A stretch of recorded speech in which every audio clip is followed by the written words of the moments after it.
Welcome everyone in and as the one, in the one true self, and in this awakening world that you all contribute to and that led you to listen to me also today. So thank you for your presence here and for listening. And more importantly, hopefully remembering what you are in truth and what this journey of yoga is actually about for you, why you are listening to me today. What is the intention? And there are always two things. One is an actual decision of your relative self to contribute to a positive world, but more importantly, because we are in different times, to contribute to an awakening world, which means to come to know your true self and be able to share more and more actually from that space, and thereby simply actually by your being already changing something about the consciousness. But even as these relative constructs, there's also always your decision actually, where you want to come from. What's your intentionality? How are you showing up? What are you contributing? And by that, I don't mean just the doing, more what's in your being. Are you taking pauses? Are you resting in beingness? Are you allowing more awareness in? Can you simply abide as presence sometimes, despite your opinions? Are you actually contributing to peace on this planet, in your life, through your presence? And the Yoga I want to talk about today is very famous because after this sutra, there is the famous Ashtanga Yoga. Patanjali's Ashtanga Yoga is named after it. It names the 8 distinct limbs of yoga. But Patanjali actually compiled, and even though the Yogasutra is so comprehensive and so extensive actually, and such a helpful map that I can only recommend to you on your awakening journey, especially for those that are going very deeply and that are very, very deeply interested in spiritual awakening and awakening to your union with consciousness or your God self, being one with God. However you want to call it, being pure awareness. There's a lot in this book. Even though this book is so extensive and has compiled all these teachings that are so helpful, Patanjali always just says that he is just someone who shares this, like someone who also just transmits it. And that's actually what many people that are awake just do, just different ways of trying to point you back And always remember that this pointing back is not just mental. It's also what because you and I are not separate. So there's something else that is happening for you. And that can arise afterwards, And so that's also always part of this book and these kind of teachings, and also the frequency of it. The frequency of this book is very, very distinct and very, very special. And so he lists 8 limbs of yoga, 8 limbs, eight, like the Ashtanga yoga, the path out of the path to liberation, the path to enlightenment, the path to whatever it is. And 4 of these limbs are more external. And then 4 of these limbs are more internal.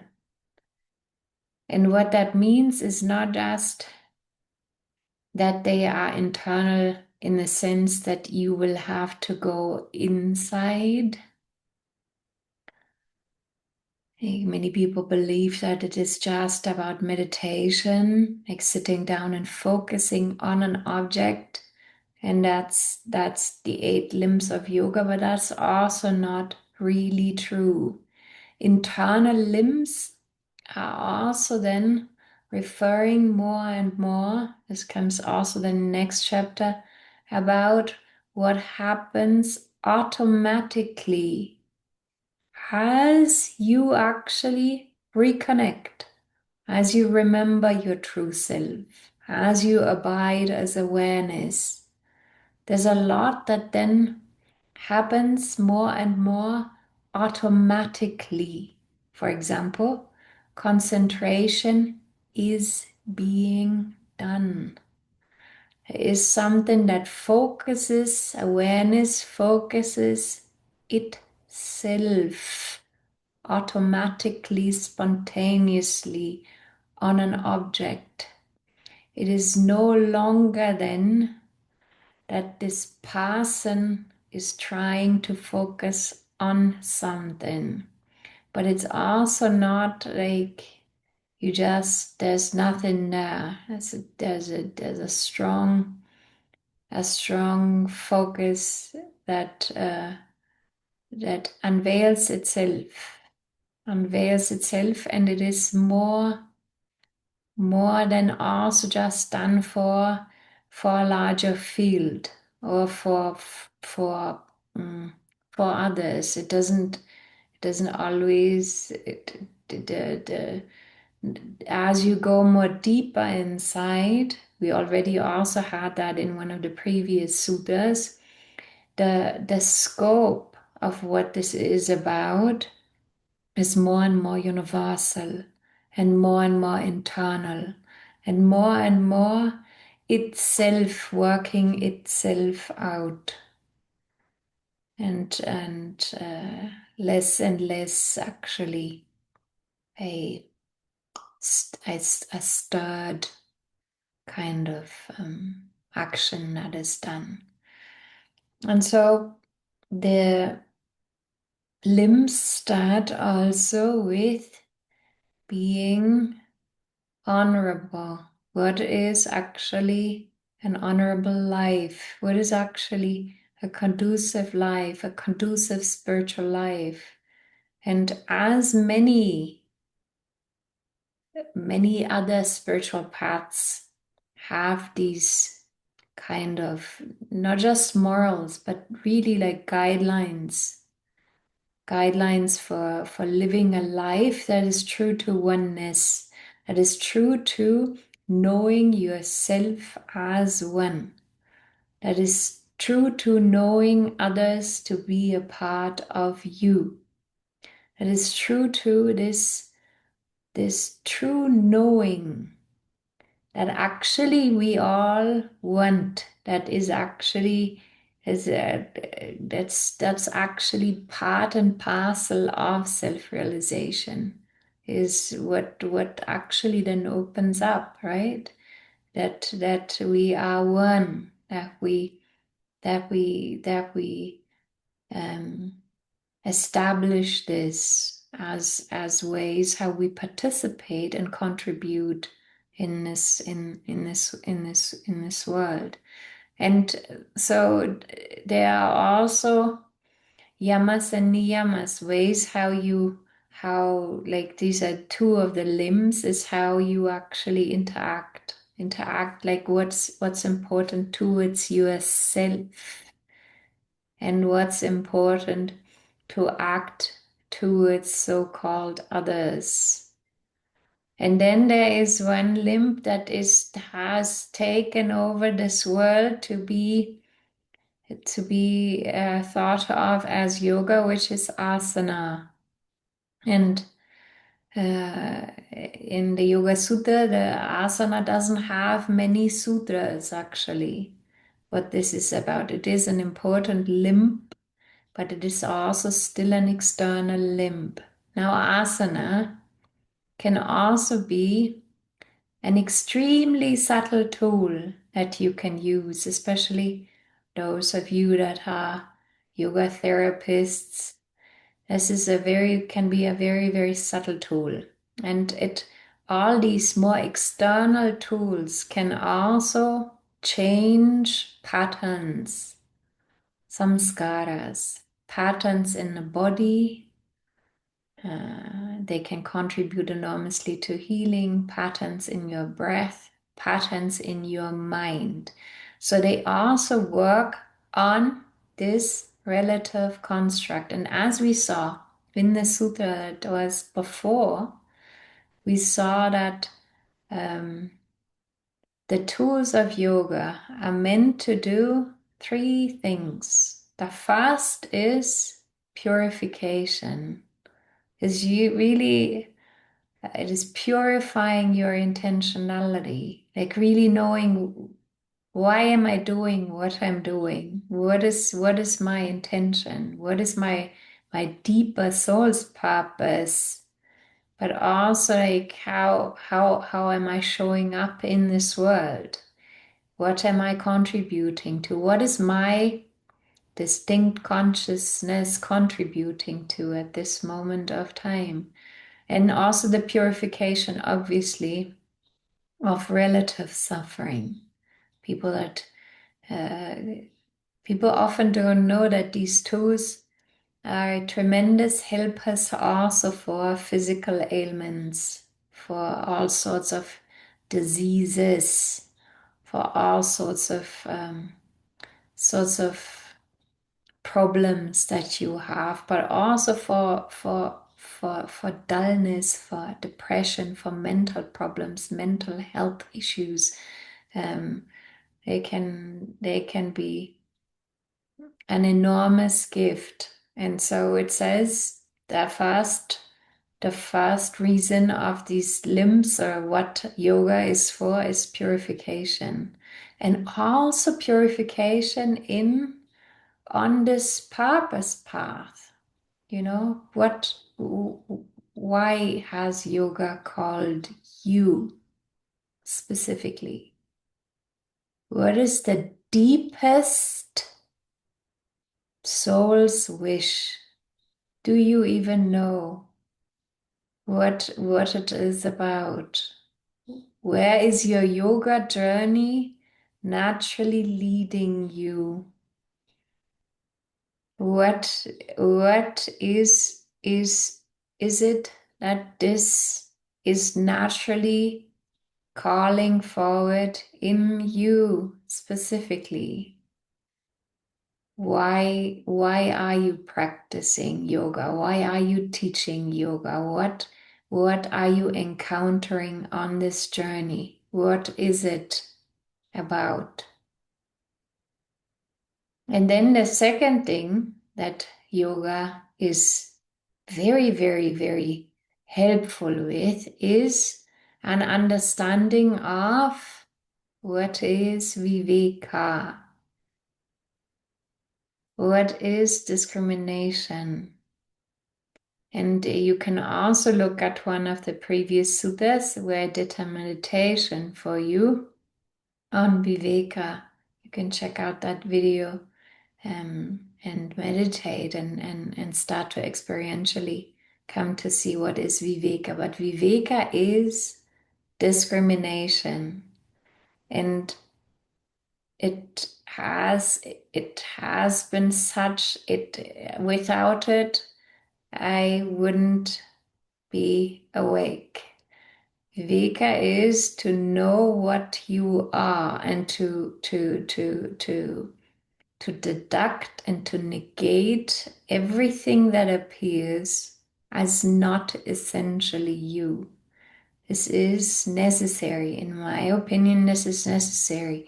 Obviously, people have awakenings without ever having had to do that. But in my specific case, I had to do this all day with everything that arose. It was just the way that this was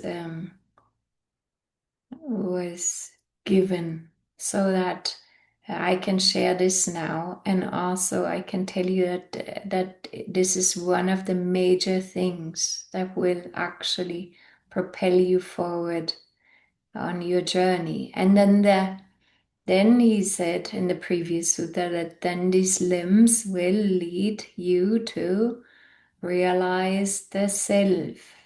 So the liberation and the self-realization is part of Ashtanga Yoga, is part of this original path, is part also actually of the gamut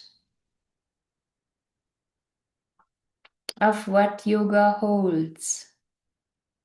Has many of these paths. It is about that. It is about understanding. Now, the understanding, the discrimination, the clarity, the realization of what you are in yoga comes from knowing what is consciousness, namely you, your true nature, and what is Prakriti, which is Drishyam, the world of appearances, the world of what is perceivable. This is the core of yoga philosophy, also of Sankhya philosophy. It is this discrimination. This discrimination is necessary to realize the self, to really know, to cut through this false union and this false identification with the world of the senses, the world of what is perceivable. And so yoga is such, it has this beautiful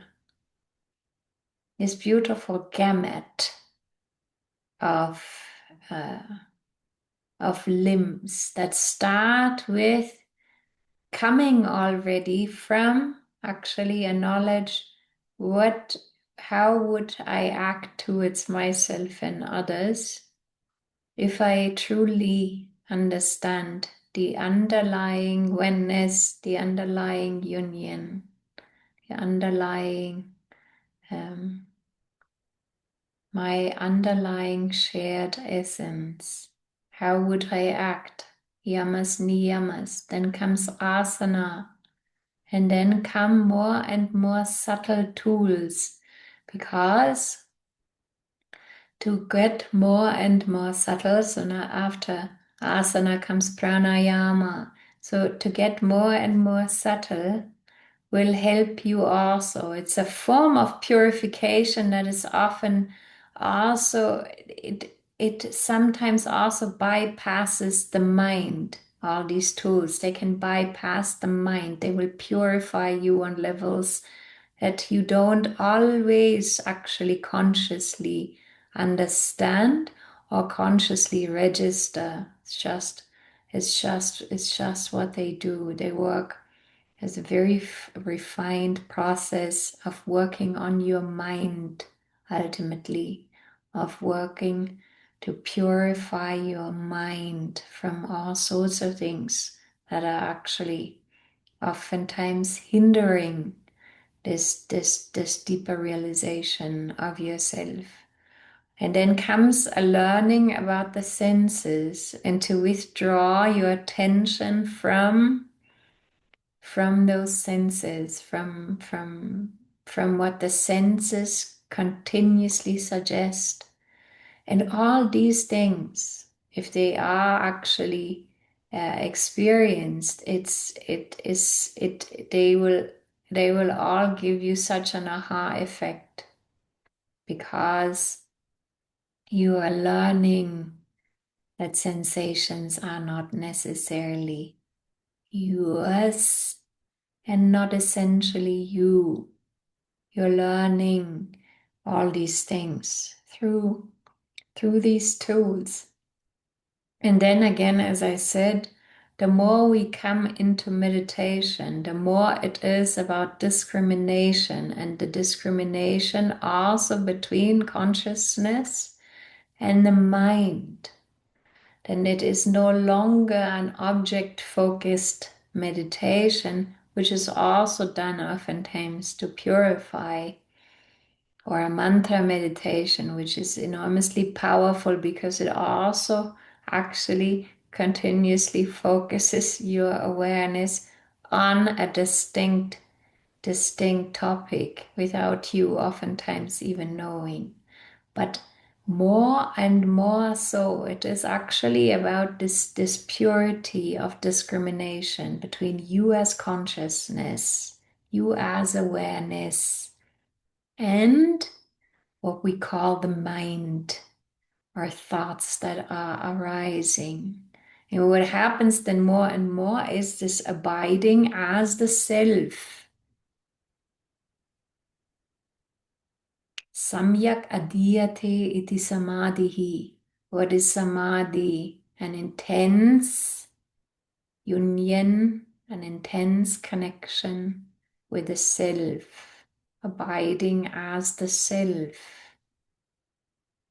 And there's also something that happens to you as you practice this, as you stop thoughts, as you abide as the self. You are actually continuously placing your awareness already onto itself. And then more and more, actually, these kind of higher states that people oftentimes actually wish for, they happen spontaneously out of itself. Because more and more you're realizing that this doership that you continuously actually assume is isn't there. Everything is then done by itself, and what your mind can come to learn is this greatness, is this mystery, is life happening out of itself.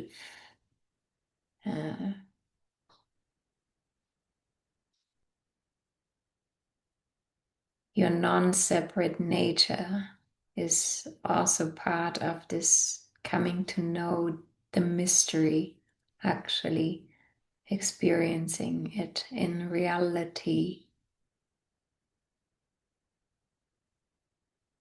Oftentimes I feel with this Ashtanga yoga as prescribed by Patanjali, many people have huge fears, fears around is oftentimes like the human response is, I'm not good enough, or I will not be able to practice these more internal limbs.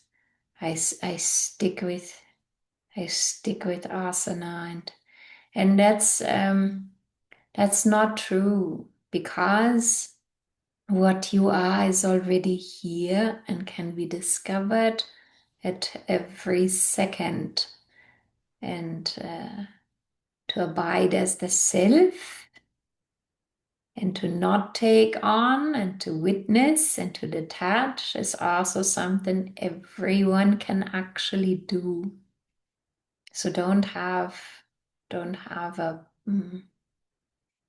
an idea around all these things. And also, this is a decision. How long do you want to postpone? These teachings call you usually back, they call you back. You remember yourself, you remember these teachings, you remember. It's a remembrance.